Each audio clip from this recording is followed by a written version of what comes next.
Hello guys, welcome to another blog. তো আজকে আমি চলে যাচ্ছি আমার একজন বিশেষ মানুষের সাথে দেখা করতে, যার সাথে পরিচয় তো 4 বছরের, কিন্তু এখনও দেখা হয়নি। তো খুব এক্সাইটমেন্ট নিয়ে আমি উঠে পড়েছি মেট্রোতে। এবারে মেট্রো করে আমি যাব এসপ্ল্যানেডে। এবারে এসপ্ল্যানেডে গিয়ে জানতে পেরেছি যে হাওড়া ময়দানের মেট্রো বন্ধ, কারণ রবিবার আর কিছু কাজ চলছিল। তো ওই জন্য বসে পড়েছি আমি বাসে, আর এই বাসটা নিয়ে যাবে আমাকে হাওড়া ময়দান। তবে আমার পক্ষে হয়তো একা এখানে আসা সম্ভব হতো না যদি না সৌমি আমাকে গাইড করে দিত। ও আজকে আমাকে অনেকটা হেল্প করেছে।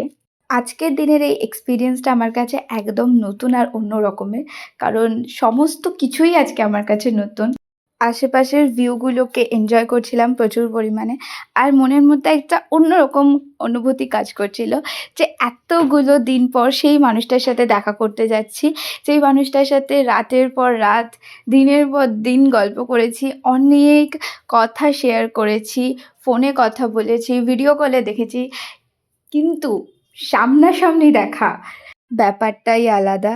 তো এরপরে বাসটা চলে এসেছে হাওড়া সেতুতে, দুদিকে নদী বইছে। তো দেখতে কিন্তু সত্যি খুব ভালো লাগছিল, আর আমার হেডফোনে একটা খুব রোম্যান্টিক গান চলছিল।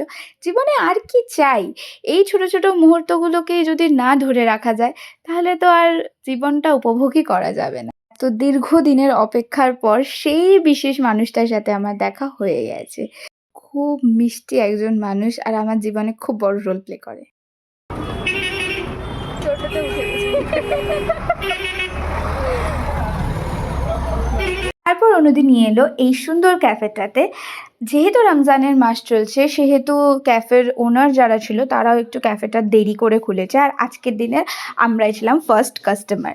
তো দেখতেই পাচ্ছ ক্যাফেটা কিন্তু খুব সুন্দরভাবে সাজানো।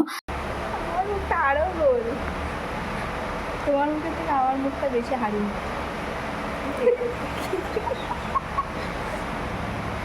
কথায় বলে মেয়েরাই নাকি মেয়েদের সব থেকে বড় শত্রু, তবে এই কথাটা কিন্তু সম্পূর্ণ ভুল। কারণ একটা মেয়েই পারে একটা মেয়েকে সব থেকে ভালো বুঝতে, সব থেকে ভালো জানতে, আর তার কষ্টগুলোকে অনুভব করতে। তবে হ্যাঁ, মানুষটা সঠিক হওয়া চাই, কারণ যদি মানুষটা ভুল হয় তাহলে কিন্তু অনেকটা বড় ক্ষতি করে ফেলতে পারে সে।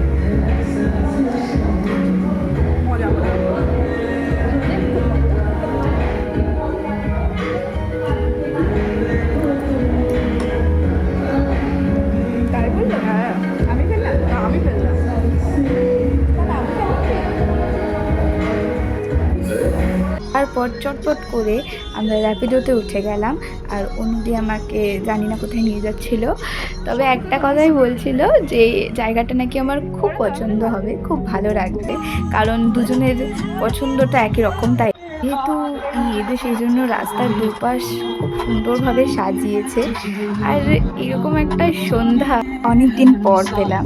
তার সমস্ত ক্রেডিটটা যাচ্ছে অনন্যাদিকে। তো এই জায়গাটার নাম নিবরা। আমি আজকে জানতামই না যে আমি ন্যাশনাল হাইওয়েতে চলে যাবো। পৃথিবীতে অনেক কিছু দেখে নিলাম আজকে। হাসো হাসো হাসো। এই জিনিসটাকে ছাড়া বোধহয় সন্ধ্যাটাকে উপভোগই করা যেত না। তারপর শুরু হলো আরও একটা চব্য। ন্যাশনাল হাইওয়েতে কোনো ক্যাব তখন নিচ্ছিল না। আমাদের ভাগ্যবশত আমরা একটা টোটো পেয়ে গেছিলাম, যেটা করিমসের সামনে দাঁড়িয়েছিল। তো তারপরে অন্যদিকে টাটা করে আমি হাওড়া ময়দানের উদ্দেশ্যে চলে গেলাম।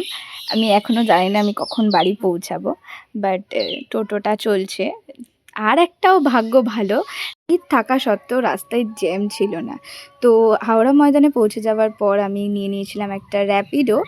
আজকের এই সন্ধ্যা অনেকগুলো মুহূর্তের সাক্ষী হয়ে থাকলো, আর অনেকগুলো স্মৃতি আজকে ফ্রেমবন্দি হয়ে থাকবে। আশা করছি আবারও আগামী দিনে অনুদির সাথে এরকমই দেখা হবে। টাটা, তোমাদের সাথে দেখা হবে নেক্সট ভিডিওতে।